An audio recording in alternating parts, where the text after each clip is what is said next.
我是小妈妈。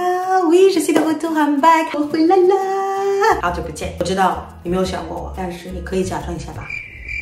OK， 没问题。首先，我想跟大家道歉一下，我上个星期没有拍到视频，但是我有一个好的理由。我的理由就是我得到那个叫什么来着？结膜炎。结膜炎用法语是 conjonctivite， donc impossible de faire une vidéo quand t'as l'œil comme ça tout rouge。所以我当时眼睛很痛啊，一直流泪啊，从早上到晚上啊。但是今天的视频不是为了告诉你我为什么没有拍视频，而是什么呢？而是告诉这跟想去中国的学习的、上班的、旅游的外国人，你们必须知道这些事儿，很重要的。Bon, vu que j'ai pas le budget pour payer des gens pour faire la traduction, et vu que c'est moi qui le fais et que j'aime pas trop faire ça, je vais te dire à tout de suite après le générique et c'est surtout que je vais te demander, si tu es nouveau, de t'abonner, de liker et de partager. À tout de suite après le générique. Hi, 大家好，我是小妈妈。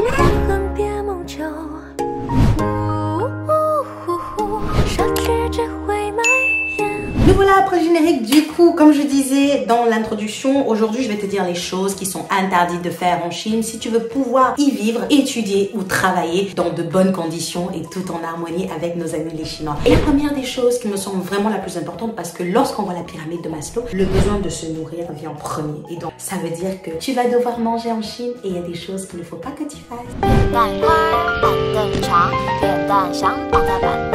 La première des choses que je vais te conseiller justement dans l'utilisation des baguettes, c'est de ne surtout pas, que ce soit tout seul ou avec des Chinois, et encore moins avec des Chinois, c'est de planter tes baguettes dans ce sens, dans un bol de riz. Important ce que tu manges, formellement interdit de le faire parce que ça porte malheur, la malchance, et c'est surtout que ce geste-là fait référence à un décès. Toujours dans la lignée avec les baguettes, il ne faudra surtout pas faire ceci.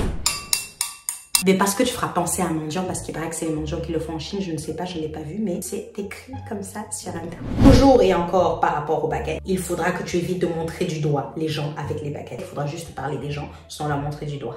Décrire leurs vêtements, décrire leurs chaussures, décrire leurs cheveux, s'ils portent des perruques ou pas. Plutôt que de faire ça. Et lorsque tu auras fini de manger, et si tu veux que cela se termine en harmonie avec tes convives, tes amis ou tes business partners, il faudra que tu poses tes baguettes en travers à côté de ton assiette. Voilà, c'est tout par rapport aux baguettes. J'espère que tu respecteras cela et que tu pourras vivre tranquillement, paisiblement ton séjour en Chine. Maintenant, la deuxième des choses qu'il faut absolument éviter de faire en Chine, c'est d'ouvrir les cadeaux devant la personne qui te l'a offert. En France. Happy birthday to you. Happy birthday to you. Yay! En Chine. 谢谢，非常感谢你哦，谢谢。Ah, voilà, tu l'auras compris, il ne faut surtout pas l'ouvrir les cadeaux devant la personne qui te l'offre en Chine, pas du tout poli. Et enfin, si tu veux vraiment que tout se passe à merveille avec soit tes amis ou alors tes business partners, il faudra penser à ne pas aller au rendez-vous les mains vides. Parce que du coup, c'est bien, admettons que tu sois du Cameroun, n'hésite pas à apporter des petits souvenirs de chez toi, comme ça fera toujours plaisir. Ou si tu viens de la France, tu ramèneras aussi des choses un petit peu françaises. Parce que ramener quelque chose, que ce soit dans le cadre professionnel ou amical, c'est une marque d'amitié et surtout de bonne volonté. Maintenant que tu sais ça, j'espère que tu apporteras des bons cadeaux la prochaine fois que tu me rencontreras dans la rue. La troisième des choses qu'il va falloir, mais alors falloir que tu évites de faire lorsque tu seras en Chine, et ça retiens-le, et c'est d'ailleurs valable dans tous les pays de la planète parce que les gens ils se fâchent, c'est de parler de politique. Oui, c'est évident. Et pour le coup, ceux qui ont énormément de clichés par rapport à la Chine, il faudra aussi faire attention de ne pas mentionner Taïwan, Shanghai ou le Tibet. Je sais qu'en France, on a la sensation d'être libre et de pouvoir parler de tout. Il s'avère que même en France, c'est pas le cas. Alors ne te pense pas plus intelligent que la moyenne en essayant de parler de ces thématiques. C'est juste un petit conseil, surtout quand tu as un dîner d'affaires. C'est toi qui vois.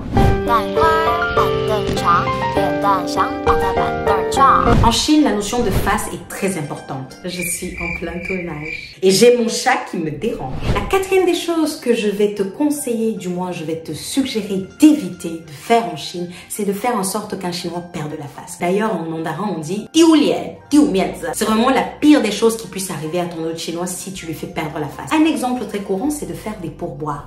Il est très bien vu, notamment au Cameroun, hein, on connaît, hein, de faire des pourboires à tous les passages de tout le monde. En France aussi, c'est très commun de faire des pourboires. Tout le monde veut des pourboires. Mais en Chine, ce n'est pas très bien vu, ce n'est pas vu comme de la générosité. Alors on évite, on lui fait garder sa face. Retiens-toi et achète un cadeau pour la prochaine personne que tu vas rencontrer. Comme ça, on sera bien vu et ce sera un signe d'amitié et de bonne volonté. En revanche, il y a une personne à qui tu peux faire des pourboires en Chine. Devine, c'est un guide touristique. Ce sont les seules personnes que je pense que tu pourras en faire. Et pour le coup, tu peux être généreux.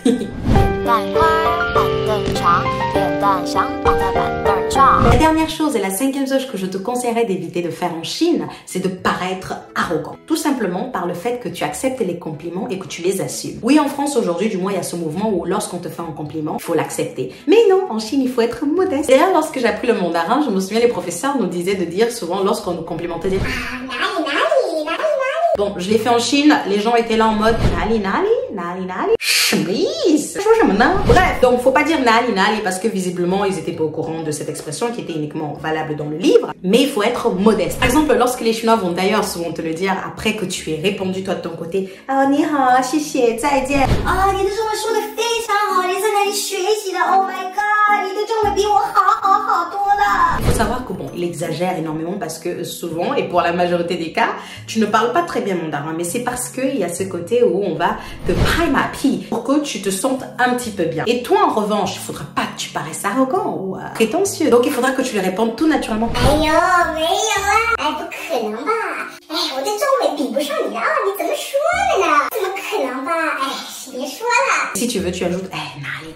Voilà, tu réponds comme ça et puis tu passes la douce. Tu auras l'air totalement modeste et toute mignonne et ils vont t'adorer. Et enfin, avant de partir, il est très important parce que lorsque tu rencontreras tes convives, c'est la première des choses aussi. Comment je le salue? Alors généralement, on nous apprend de dire ni hao. Généralement, on dit hi, hello. Tout sauf ni hao. Mais si tu tiens à dire ni hao, dis ni hao. Et par contre, ne fais pas la bise. Je sais qu'en France, il y a, en fonction des régions, des endroits où on fait 2, 3, 4 ou 5 bises, voire 6.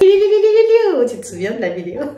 Si tu l'as pas vue, tu vas la regarder, tu cliques là-haut, c'est affiché. Et comme ce n'est pas très commun, du moins même si c'est en train de se moderniser, de montrer des signes d'affection publiquement, il faudra absolument que tu respectes cette distance entre tes amis, tes business partners et toutes les personnes que tu rencontreras. Maintenant que je t'ai dit tout ça, bah du coup j'espère que tu auras retenu ces choses qu'il faudra que tu évites de faire en Chine parce que c'est très important encore une fois de respecter la culture lorsque tu es dans leur pays et c'est surtout pour que tes relations se passent plutôt bien. Et maintenant que j'ai enlevé à peu près les poils qu'il y a sur moi, j'espère que tu as aimé ce contenu. Si tu as des questions, n'hésite pas à me les poser dans les commentaires. En tout cas, si tu veux voir plus de contenu sur ma chaîne, n'hésite pas à t'abonner et activer la cloche de notification pour que tu saches que la nouvelle vidéo sort. Et c'est surtout que je te souhaite un bon début de semaine. Je te fais plein de bisous et puis bye. Mamana.